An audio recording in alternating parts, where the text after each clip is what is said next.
Hello everyone, নমস্কাৰ আৰু সকলোকে পুনৰবাৰ মোৰ ইউটিউব চেনেললৈ স্বাগতম জনালো। আশা কৰো আপোনালোক সকলো ভালে কুশলে আছে আৰু এয়া ড্ৰেছ চেঞ্জ কৰাই নাই, এতিয়া সন্ধিয়া 7টা বাজে আৰু অফিচৰ পৰা আহি পালো আৰু যিহেতু ছট পূজা আছিলে আৰু ছট পূজাৰ প্ৰসাদ আহিছে। এয়া ছট পূজাৰ প্ৰসাদ এইফালে এগালমান কিবা কিবি আছে প্ৰসাদত তো দেখাই আছো।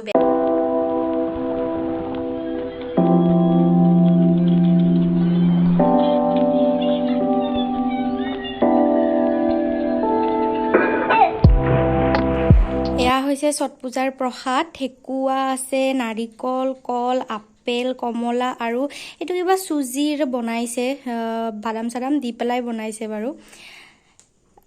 প্ৰসাদ আহি গ'ল আমাৰ ছট পূজাৰ।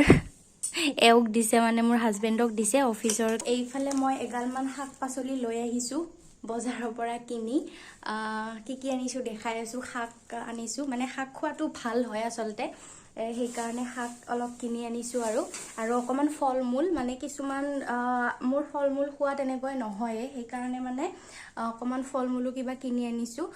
নতুন বছৰ পৰাৰ আগে মানে ভাবিছোঁ যে নিজৰ মানে হেবিটটো অকণমান চেঞ্জ কৰিম আৰু যি বেয়া হেবিট আছে তো নিউ ইয়াৰ পৰাৰ আগে অকণমান চেঞ্জ কৰিম বুলি ভাবিছোঁ। আৰু শাক চবজি মই খাওঁৱে, ভালে পাওঁ, কিন্তু শাক চাক বেছিকৈ আমাৰ খোৱা নহয়, সেইকাৰণে অকণমান খাব পাৰিলে ভাল। গ্ৰীণ চালাড, গ্ৰীণ বস্তু, গ্ৰীণ ভেজিটেবল খোৱাটো ভাল, সেইকাৰণে আৰু লগতে ফল মূল খোৱাটো ভাল স্কিন, হেয়াৰ সকলোবোৰৰ কাৰণে, সেইকাৰণে অকণমান ফল মূলো খোৱা হেবিটটো কৰিম এতিয়া। আৰু এইফালে মোৰ এয়া মূলা শাক, তাৰপিছত পালেং, লাই আৰু এয়া হৈছে পালেং শাক। তাৰপিছত এইফালে কমলা দুটা, দাদা এজনৰ দোকানৰ পৰা আনিছোঁ। দুটা কমলা দিছে তেওঁ, মানে এয়া 100 টকাৰ ফল মোৰ। আপেল দুটা দিছে, কমলা দুটা দিছে, মৌচুমী দুটা দিছে আৰু ফুলকবিটো মাই দি পঠাইছে। এইখিনিয়ে বজাৰ কৰি আনিলোঁ আজি। অকণমান আজিৰ থালিখনটো চিম্পলে বনাম, দেখাম বাৰু কি বনাওঁ, অলপ চালাড বনাম। আৰু এতিয়া ফ্ৰেছ হৈ আহি গ'লোঁ। এতিয়া চাহটো আজি শিলপুখুৰীৰ ঘৰতে খাই আহিছোঁ, মানে চাহ বনোৱাৰ লেঠা নাই। ভাবিছোঁ ফলখিনি যে আনিছিলোঁ শুকাই যাব, মানে ফ্ৰিজত থৈ দিলে, মোৰ ফ্ৰিজত থৈ দিলে বস্তু মানে শুকাই যায় গোটেই। শুকাই গ'লে মানে খাব এনেকৈ পাহৰি যোৱা যায় আচলতে, সেইকাৰণে বটা এখন উলিয়াই লৈছোঁ। বটাখনতে থওঁ, মানে ভালকৈ, মানে সন্মুখত যেতিয়া চকুৰ সন্মুখত দেখি থকা যায় তেতিয়া বস্তুবিলাক মানে খাব পাৰি আৰু সোনকালে শেষো হয় তেতিয়া। নহ'লে ফ্ৰিজত যদি ৰাখি দিয়া হয় তেতিয়া মানে বস্তুবিলাক বেয়া হৈ যায়, সেইকাৰণে ভাবিছোঁ উলিয়াই বাহিৰতে থৈ দিওঁ। আৰু ফ্ৰিজত মানে বেছি দিন থাকিলে একদম শুকাই মেলি টান হয়, একদম কৰকৰীয়া হৈ যায়, ভিতৰৰ গোটেই মানে যি ভিটামিন আছিলে গোটেইটো নোহোৱা হৈ যায়, এনেকুৱা যেন লাগে মোৰ। তো সেইটো কাৰণে বাহিৰত থৈ দিলে খোৱাও যাব, দেখি থকা গ'লে মানে, সেইকাৰণে বাহিৰতে উলিয়াই থৈ দিওঁ এতিয়া।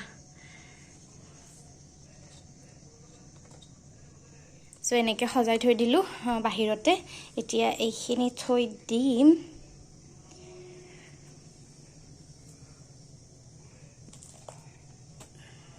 ফ্ৰিজৰ ওপৰত থৈ দিলোঁ, সেইখিনি ফ্ৰিজৰ ওপৰত থৈ দিলোঁ, এতিয়া ভালদৰে থাকিব। আৰু যিহেতু তেওঁক ঠেকুৱা দি পঠাইছিলে, তো মই এটা ঠেকুৱা খাই চাওঁ বাৰু। তেওঁক যিহেতু ঠেকুৱা দি পঠাইছিলে, এটা খাই চাওঁ কেনেকুৱা হৈছে। এনেতো ভালে লাগে বাৰু ঠেকুৱা খাই পেলাই।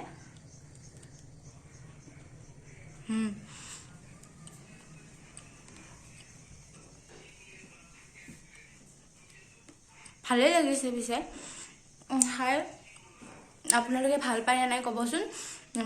মই হ'লে ঠেকুৱা খাই বিৰাট ভাল পাওঁ। এতিয়া অকণমান ৰেষ্ট কৰোঁ, আৰু যিহেতু ভাত বনাব আছে অকণমান দেৰিকৈ, আৰু ভাতটো আজি চিম্পল থালি বনাম।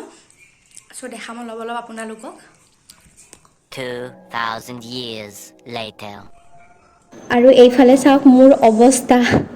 আচলতে মই মোবাইল পিটিকি আছিলোঁ, মানে অকণমান ৰেষ্ট কৰিলোঁ, যিহেতু অফিচত দিনটো বহি ভাগৰো লাগে দিয়কচোন, সেইকাৰণে মোবাইলটো পিটিকি আছিলোঁ। থাকোঁতে হঠাতে মোবাইলটো মোৰ ওঁঠটোতে পৰি গ'ল, মানে দাঁতত লাগি পূৰা তেজ ওলাই গৈছে, এনেকৈ ভালেখিনিও তেজ ওলালে।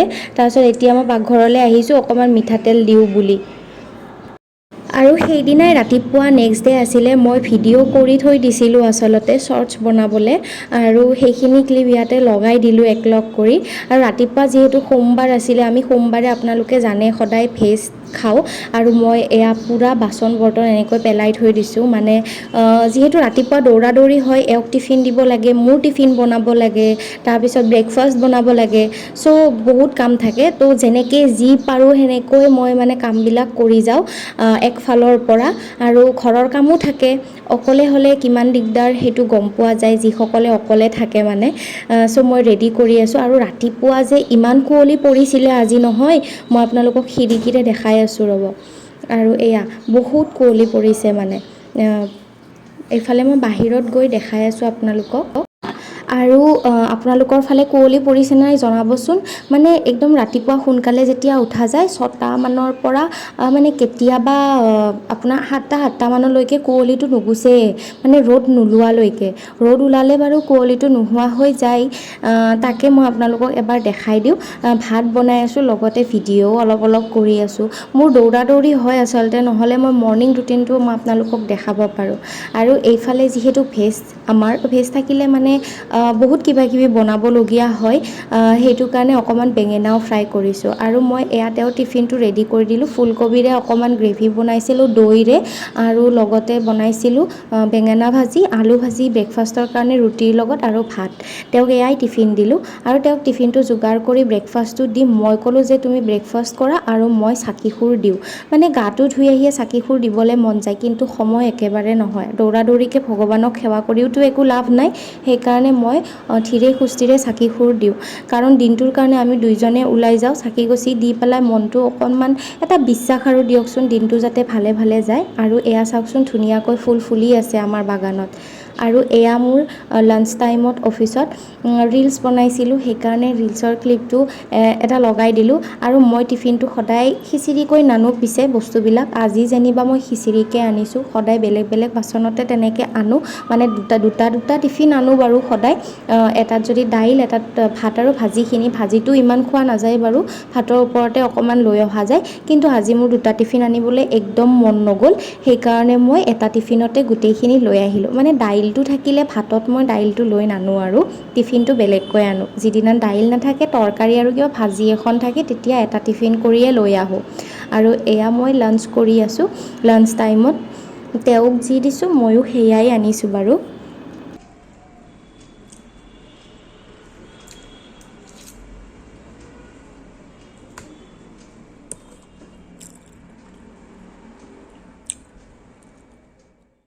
আৰু এতিয়া ৰাতি বনাইছোঁ চিম্পল থালি এখন দাইল ভেন্দি দি দিছোঁ আমাৰ ঘৰৰ ভেন্দি পিছে শেষ হ'বলৈ হোৱা নাই লগতে শাক আনিছিলোঁ যে লাই শাক গাজৰ পিঁয়াজৰ এখন চালাড বনাইছোঁ আলু ফ্ৰাই আছিল দিনৰে লগতে ৰঙালাও আৰু আলুৰ পিটিকা আৰু বেঙেনা বেচন ফ্ৰাই মানে বেচনৰ বেঙেনা পকৰা যি বুলি কয় কেনেকুৱা লাগিছে আজিৰ থালিখনো কমেণ্ট কৰি জনাবচোন আপোনালোকে আৰু ভিডিঅ'টো যিসকলে নতুনকৈ চাই আছে তেখেতসকলক কৈছোঁ প্লিজ ছাবস্ক্ৰাইব কৰি দিব মোৰ চেনেলটো আৰু লগতে জনাবলৈ পাহৰি নাযাব আজিলৈ আহিছোঁ আকৌ লগ পাম অন্য এটি নতুন ভিডিঅ'ৰ সৈতে বাই বাই